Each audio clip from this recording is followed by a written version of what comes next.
एक बार चक्रवर्ती सम्राट महाराज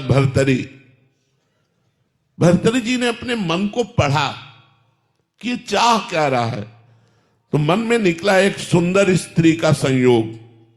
चक्रवर्ती सम्राट थे, उन्होंने ऐलान कर दिया कि चक्रवर्ती सम्राट महाराज भर्तरी ब्याह करना चाहते हैं, लेकिन अपनी पसंद का। सुंदरियां एकत्रित हों और हम उसे चुनेंगे। तो चुना एक बहुत ही सर्वांग सुंदर, उनके मन को अच्छी लगने वाली, जिसका नाम पिंगला था, उसको चयन किया। और बहुत ही महान पुरुष थे, इसलिए कोई साधारण भोगी पुरुष तो थे नहीं। तो उन्होंने कहा मैं राजकर्म से इस्तीफा देता हूं और विक्रमादित्य मेरा छोटा भाई राजकर्म को देखेगा, मैं केवल भोग भोगूंगा, क्योंकि मेरा मन कह रहा है कि इसमें सुख है, तो मैं खोज करूंगा। एक अलग महल हो, तो चक्रवर्ती सम्राट थे, सारी व्यवस्था हो गई। राज कानून को विक्रमादित्य ने अपने हाथों में संभाल लिया। बहुत बड़े, वो भी बलशाली और बुद्धिशाली थे विक्रमादित्य जी। भर्तरी जी तो अनन्य थे केवल पिंगला के, लेकिन पिंगला को अच्छा नहीं लगता। वो सुंदरी थी, उसका मन था और कुछ।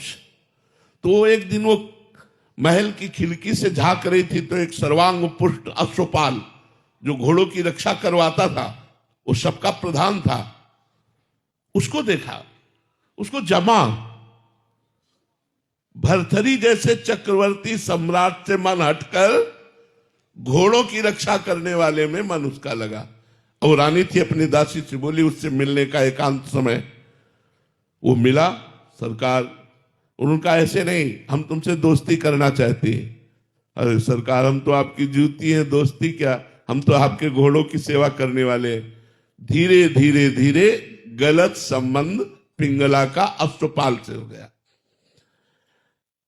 एक भर्तरी जी के राज्य में ब्राह्मण तपस्या कर रहा था धन प्राप्ति के लिए। देवराज इंद्र के मंत्रों से देवराज इंद्र को रिझाना चाहता था।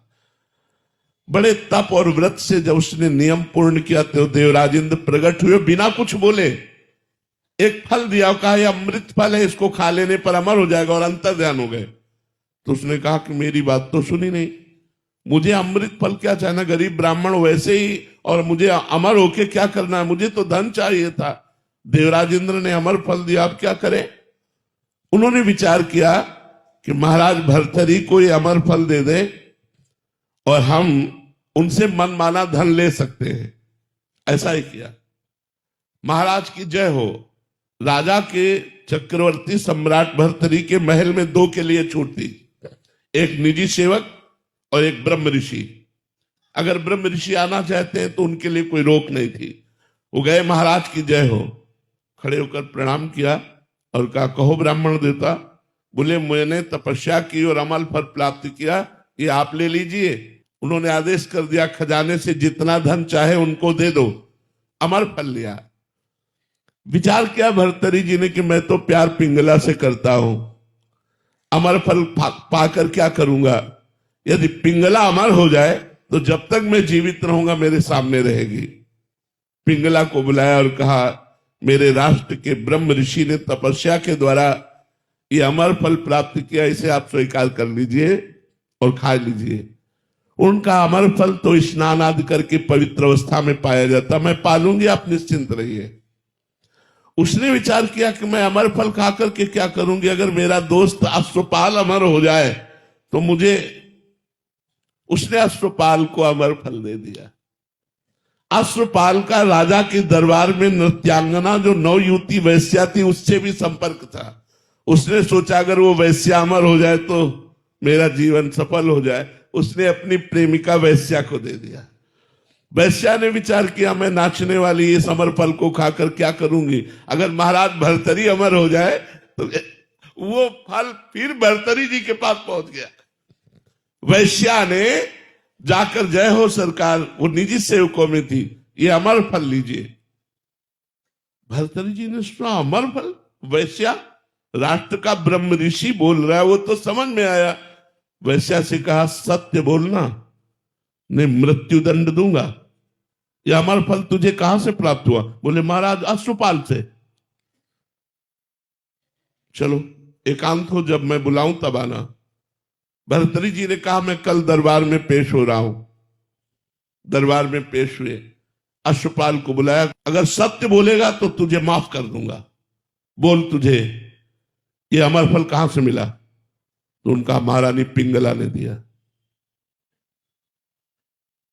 पिंगला से कहा कि मुझ चक्रवर्ती सम्राट से तुझे तृप्ति नहीं, अय अश्वपाल तुझे पिंगला से तृप्ति नहीं, तू वैश्या से। धिक्कार है इस काम को और इस मन को। और अपना सम्राट पद वहीं इस्तीफा दिया और घोर वैरागी बनकर के भजन किया और भर्तृहरि शतक की रचना की, जो बड़े बड़े वैरागी जन पढ़ करके वैराग्य धारण करते हैं। तो ये मन हमारा सोना चांदी रुपया पैसा घर मकान स्त्री पुरुष इनसे तृप्त होने वाला नहीं। जब तक भगवान नहीं मिलेंगे तब तक हमें शांति नहीं मिलेगी, तब तक हमारा मन तृप्त नहीं होगा, तब तक हमारी इच्छाएं हमको रौंदती रहेंगी, कभी ये इच्छा कभी ये इच्छा कभी ये इच्छा।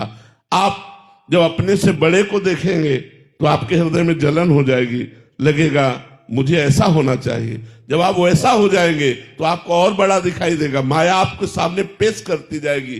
तृप्ति कभी नहीं होगी, तृप्ति होगी भगवान की प्राप्ति से। तब लगी कुशल न जीव कहूं, सपने हूं मन विश्राम, जब लगी भजत न राम कहूं, शोक धाम तज काम। जब तक भगवान का भजन नहीं होगा तब तक तृप्ति नहीं हो सकती।